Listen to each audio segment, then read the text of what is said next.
Good afternoon. It's Ronnie Yoga Devi coming to you from my home in Leamington. And I just came home from church and a lovely brunch with my family and one church member. And I just want to share a couple things that most people should know. And one is we're kind of in the spring season where people are dealing with a lot of allergies and some people are getting colds and that sort of thing. Um, and it's important to consider these things. Also, we have a choral director at our church who has a toddler, and he's getting bigger, and it's starting to cause some problems for her back. And she's dealing with sciatica right now. The other choral member was also having problems with her back as well. And it's really important to take care of your back and your spine. More important than anything else, because your spine carries all the nerves up and down your spine. So we talked about this mudra for the spine on my last video, I think just a couple days ago. And nervous system. And the mudra for the spine is very simple as well. It is to take all these fingers, fold them in, thumbs up, and you're going to stretch those thumbs up towards the ceiling. So you should feel the stretch all the way from this bone here, because there's muscles in there that will lift. And if you sit with your thumbs like this, relax your shoulders down and lengthen through the spine as you always would, and just sit quietly, just like this, for a little while. Do that one at least 5 times a day for a few minutes, as long as you can take it. It will hurt. It will hurt if your back hurts.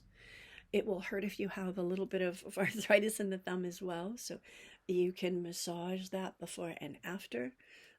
You can put castor oil on those thumbs if they hurt as well.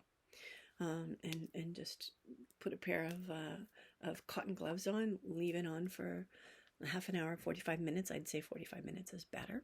And then take them off, or you can leave them on overnight if you can tolerate it. But sometimes they get irritating when your hands are warm while you're sleeping. So that's the main thing I wanted to talk to you about today on the physical, what you can do level.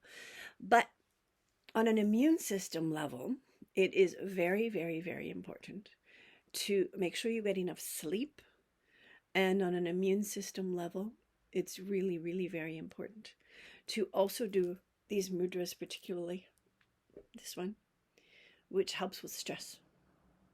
It helps with nervous system, so therefore it helps with stress. So if your body is stressed, do this one. If your back is stressed, do this one. And the other thing is that your thymus is very involved when you've been around somebody who is ill, who is coughing. And it doesn't matter how close they are to you. If they're within this much of a radius of you where your hands can reach, they can get you. I don't know if you remember in COVID, so they basically said arms out to the side. It's a good 3 feet, more if you're taller. But that's really important to protect yourself always, whether it's COVID or anything else. You don't know whether somebody has a viral infection or a bacterial infection, and bacterial infections are no longer killed very easily by medication.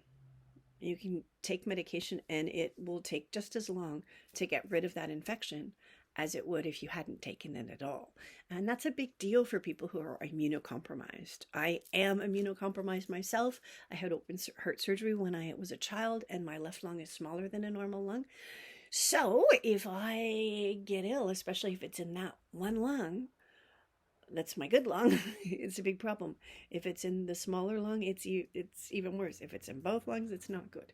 I once had a cold, allergies, and bacterial lung infection all at the same time because of somebody who coughed on me. So it's not something you take lightly, because you don't know if somebody is immunocompromised. And if you're around seniors, especially if they're immunocompromised, it takes them a lot longer to get back from being ill, and a bacterial infection can kill a senior. So really be very cautious around other people if you're ill, and just don't get into people's faces and talk to them, because there can be spittle coming into their faces, even if it's microscopic and you don't notice it. The other people notice it. Trust me. So anyhow, that's the main thing I want to say today, is really take care of your health. And you are also responsible for taking care of other people's health if you are ill. You really need to pull back from people, stay further away, or even stay home until you feel better, if you can. When I was still working, I was aghast at how many people would come to work being really sick and cough all over everybody, and then the next week everybody else would be sick that had been in contact with them. So really be very conscious of this, and especially if you are a person of a faith tradition, you know that you're responsible for other people's health, not just your own. We are all one body of humanity, and we have to act as though we understand that. And sometimes people forget that. And especially when they're sick, don't feel well, they want to be in company to feel better. Pick up the phone and call somebody, please, rather than going to see somebody and passing on your germs. Thank you very much. Ronnie Yoga Debbie signing off. Have yourself a wonderful day. Bye for now.